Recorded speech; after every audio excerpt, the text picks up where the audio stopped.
Well, hey, everybody. And I just want to say that here at Spero Day, we want to take a moment to acknowledge and celebrate Black History Month. Because honoring history, it's not just about the past, it's really about the ongoing work of justice, of love, of liberation. And deep in the heart of Christian spirituality, there is this commitment to lifting up the voices of the marginalized, seeking justice for the oppressed, and always affirming the sacred worth of every person. And the whole Black story is that, and it is woven into the fabric of all of our collective stories. It is. And it's a story of resilience and faith, creativity, courage, and love. And so here at Sparrow Day, we honor this history. And I want to say that love always remembers. It does. And it remembers so we can build a future where justice and compassion is not an ideal, but it's a reality. And so at Sparrow Day, we celebrate the legacy of Black leaders and thinkers and intellects, artists, everyday heroes who have shaped this history. And we commit ourselves to carrying forward their values, their work in the spirit of truth, compassion, and love. Because Black history is not just history, it's a living, breathing testimony to the power of faith and the pursuit of a world that can be made whole. So at Sparrow Day, we never want these values to be just a once a year reflection. We want to live out love and justice because our tradition inspires us to value that and to embody that. So Sparrow Day is always going to be a safe place for all people, for all women, for all LGBTQ community, and anyone who has been made to feel unseen, unheard, and unworthy. I also want to say we will continue to support the long-standing policy in the U.S. that has always designated places of worship, synagogues, churches, as sensitive locations. What this means is for a long time in our country, houses of faith have always been historically understood as being places of safety and refuge and community where people are free from fear or harassment and persecution.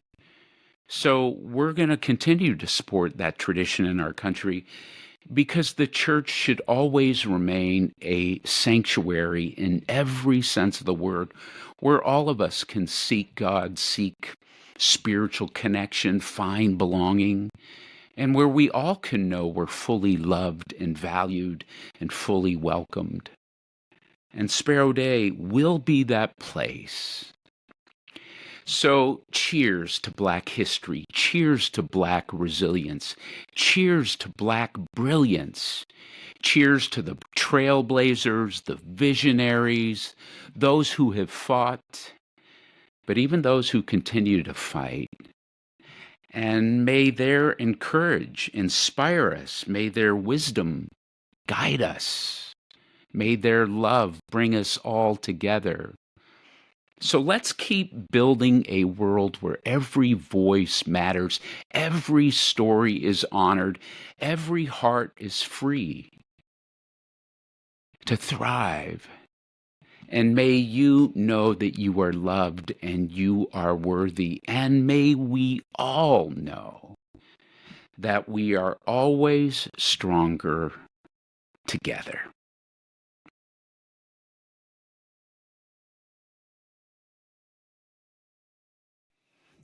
Well, hey, everybody, and welcome back to Sparrow Day. My name is David Perez, and I'm the minister at this wonderful church in Nashville. So I'm so glad you're tuning in. And I've been in this series called Light for the New Year. And today I want to talk about the shadows in our life that we have to face. So let me start off with this question. What if the greatest awakening in your life lies on the other side of the very shadows that you fear to face?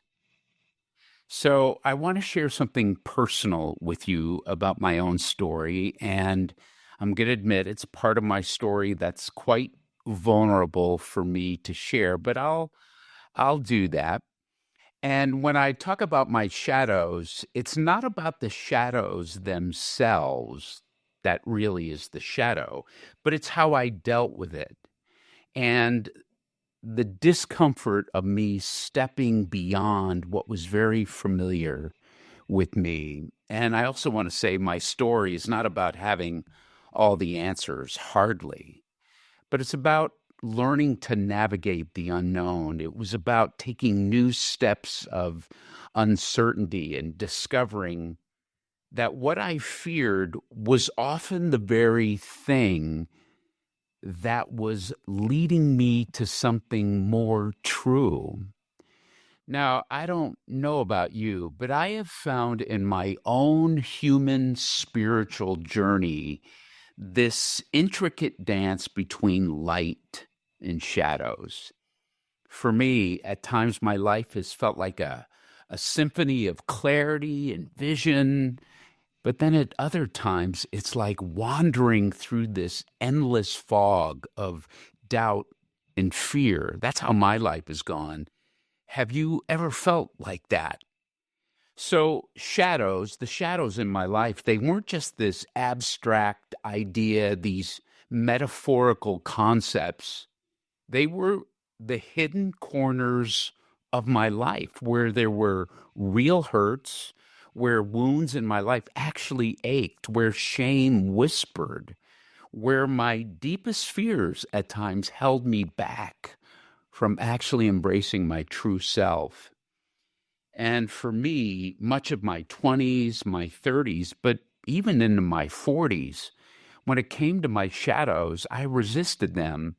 And it wasn't because it was easier, you would think, but it was actually because I have feared what they might unveil. I was afraid of that. That what if it exposes something in me that I'm not ready to face, some hidden frailty that once it's revealed, maybe it'll just keep me stuck, hold me captive. So I went about holding on to the familiar light. And, I was just afraid that stepping towards my shadows would leave me lost in it. But here's what I eventually found out. Avoiding the shadows, it didn't end up keeping me safe. It actually kept me stuck. It actually kept me trapped in a version of myself that felt muted and incomplete. And when I was trying to outrun what I feared, I wasn't just avoiding the pain. I was denying myself the chance to become grounded, to step fully into my authentic self. And the more I resisted, the more I detached from my own true self and really from the possibility of living with a real inner centeredness, a spiritual peace. It was like I was circling the edges of my own existence, avoiding the shadows. It just thwarted me from stepping into the person that I was really meant to be. And there's something deeply unsettling about that when you live that way. You just kind of convince yourself that by staying with the known, staying with what feels like safe, you go, okay, I'm making the right choice, right? But over time, this avoidance, it just was a slow suffocation of my soul. The discomfort of facing my shadows, it ended up being nothing compared to the cost of not really knowing my true self. When I finally woke up, and I did wake up, I decided to move out, trust the process, move towards the shadows, not to escape them, to face them, to feel them. And I began to awaken to something that was transforming me. There was this greater sense of myself waiting on the other side. And the reality was the other side wasn't there to harm me. The other side, the shadows were there to teach me, to strengthen me. And it took me a long time to believe that, but eventually I did. Now, I'm going to be honest with you. It's going to take courage and vulnerability whenever we step towards our shadows, our darkness. There's a reason we avoid it, right? It's easier to numb ourselves with avoidance. It's easier to tell ourselves that, I'm fine, things are fine. But what I discovered in my life, man, shadows are patient. They wait for you. And sooner or later, your light is going to work in a way where they show up. You can no longer avoid them. And if we're going to move towards these new horizons I've been talking about, we're certainly going to have to leave our shores of comfort. But anybody that has set sail towards uncharted waters, you're not going to be free from difficulty. And what I'm trying to say is those shadows, whenever you move towards something new, they show up, these unseen tides that will want to pull you back towards safety, go back to the shores, these fears of inadequacy, these echoes of unhealthy narratives that tell us, hey, you're not enough. Maybe the weight of a past failure, maybe this whisper that says, hey, man, you're going to repeat it all. So there's really a reason transformation feels unsettling, because when we step out beyond our safety shores of what we know and step towards new horizons, these old identities, they can show up before new ones are formed, and they can resist change. They actually do resist change. And they arise at times so powerfully to push you back to where you feel safe. But, as a minister, this is what I'm trying to communicate. When Christian spirituality is moving, it always wants us to move forward. A thriving spirituality is not about a rigid certainty. It is about stepping out into the unknown with trust and resilience. Even Christ's own call to his disciples, it was an invitation. Hey, move beyond what's predictable. Move beyond the confines of your former lives, your rigid religion. Step out into the water, into the mystery, and live a life in this divine flow. So for you and I to break through these shadows, we're going to have to learn to navigate this deep, thing. And in the whole Christian mystical tradition, our history is speaking of the dark night of the soul, that we descend into the unknowing so we can move to a new dawn of awareness. And I'll tell you what, this isn't about punishment. It's not about failure. It's about the necessary process of becoming who you really, truly are. And one of the greatest narratives we're going to have to fight is the story that, facing our shadows, that's going to break us. When the truth is, when we face them, this is what allows us to heal. This is what brings alignment in our lives. This is what moves us to our true selves, a deeper connection to spirituality and to God. And the work of breaking through our shadows, it's never about erasing them. It's about integrating them. And we don't transcend darkness by avoiding it. We transform by moving through it with awareness and compassion. And it's been quite a journey for me in that. So, what does it actually look like to break through our shadows? Well, it's going to require the willingness to turn inward.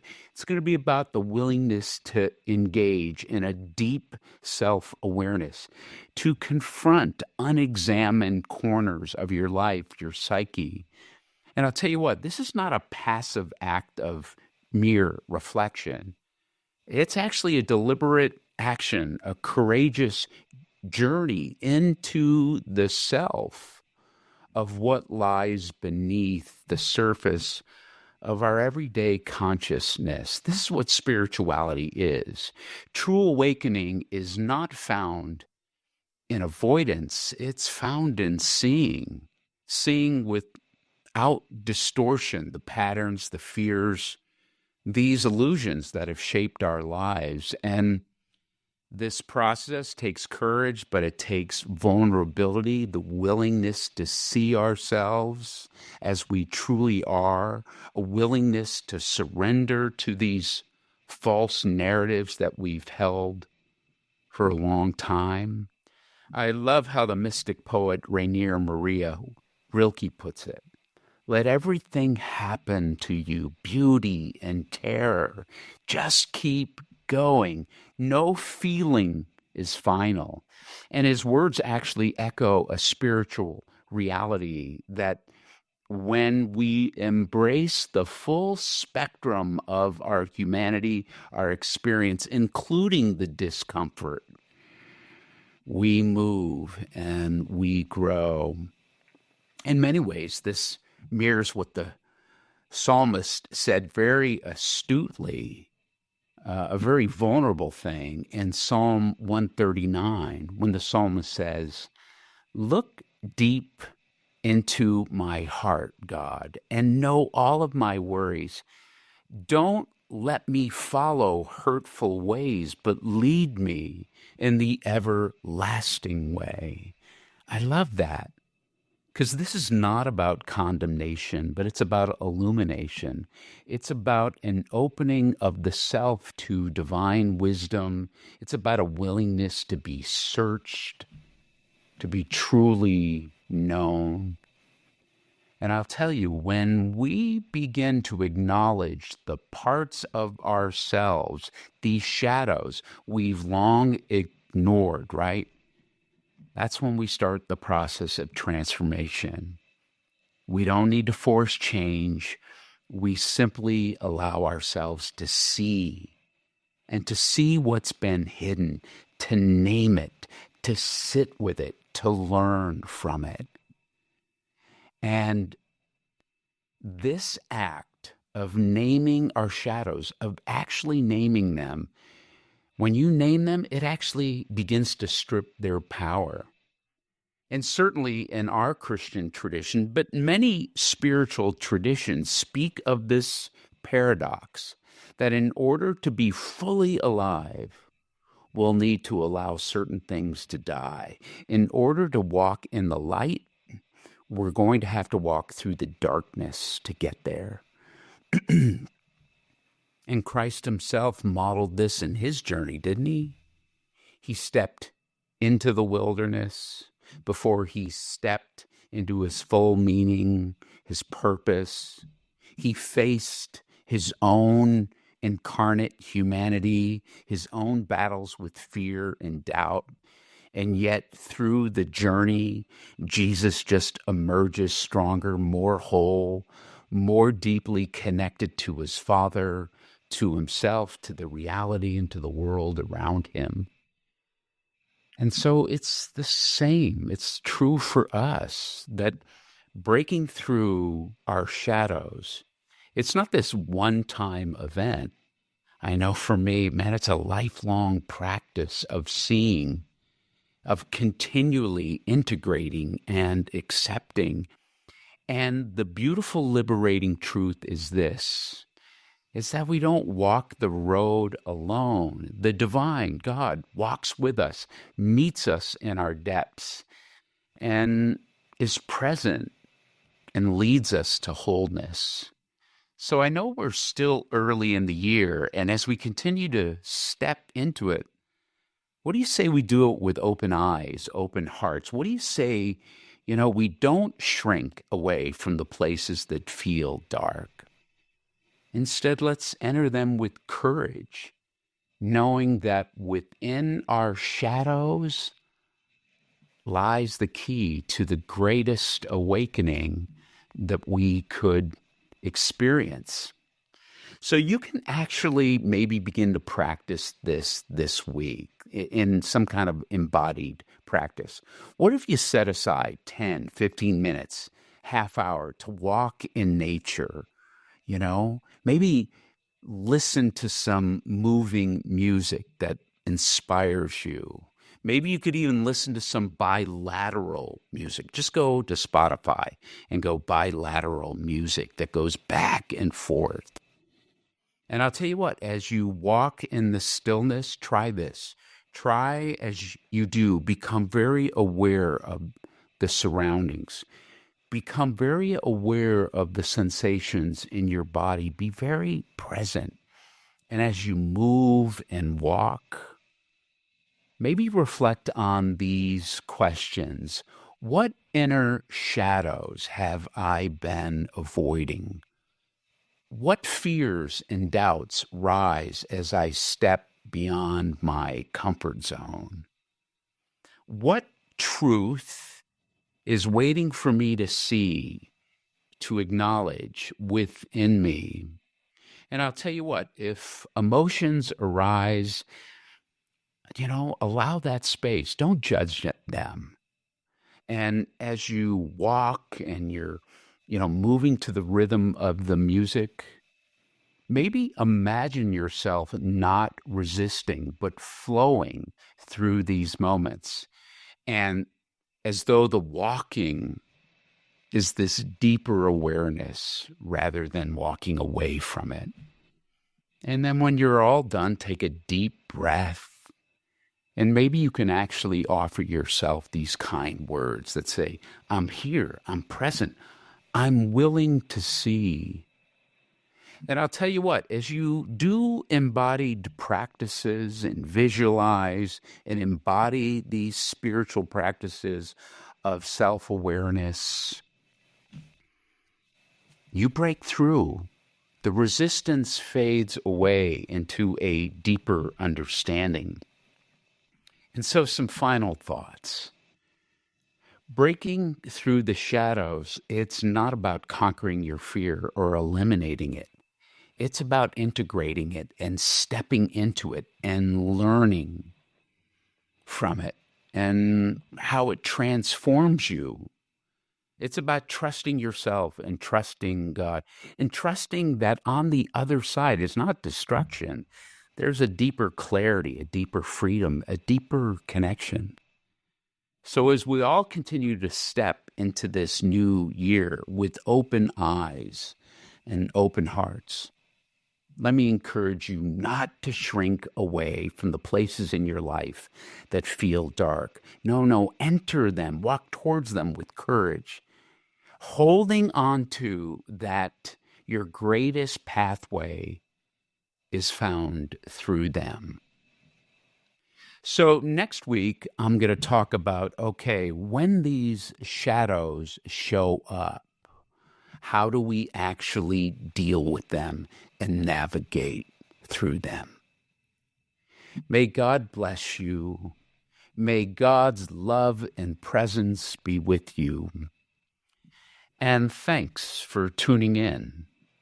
I'll see you next week. Peace.